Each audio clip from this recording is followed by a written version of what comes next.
Sign it and get it over with. My wife snapped, tossing the papers across the desk. Her lawyer smirked. They thought I was just an old, foolish contractor. But I had already secured every asset and secretly recorded their entire scheme. It's just for convenience, she insisted, standing over me, her eyes tiny points of victory. I signed my name slowly and clearly. There you go, I said, pushing the chair in and walking out. Behind me, the lawyer laughed. That was easier than expected. They toasted their success, completely missing the second document I pulled from the drawer, my version, with very different terms.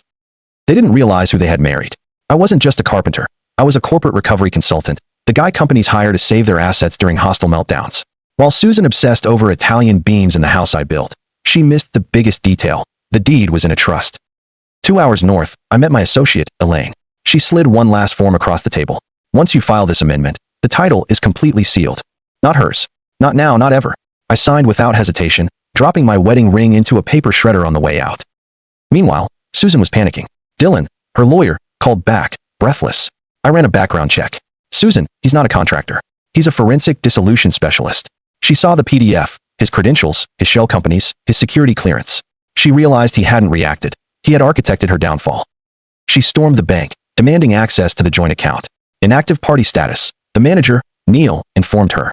Paul had briefly moved to Delaware to file the necessary revocation under a deferred notification clause. We didn't have to tell you until today, Neil confirmed, right on schedule. The money was sealed inside the Tilson Trust. The real collapse began with her career. Emails flooded in, project postponed indefinitely. Risk level, under review. Her name, Susan Tilson, had gone from aesthetic strategist to legal liability overnight. She tried to access their digital files, tax returns, design archives, but received the chilling message. This user account is no longer recognized by the system. He wasn't deleting her, he was erasing her. She played the recording he sent next, her own voice snapping. Just sign it. The moment she demanded control became the evidence against her.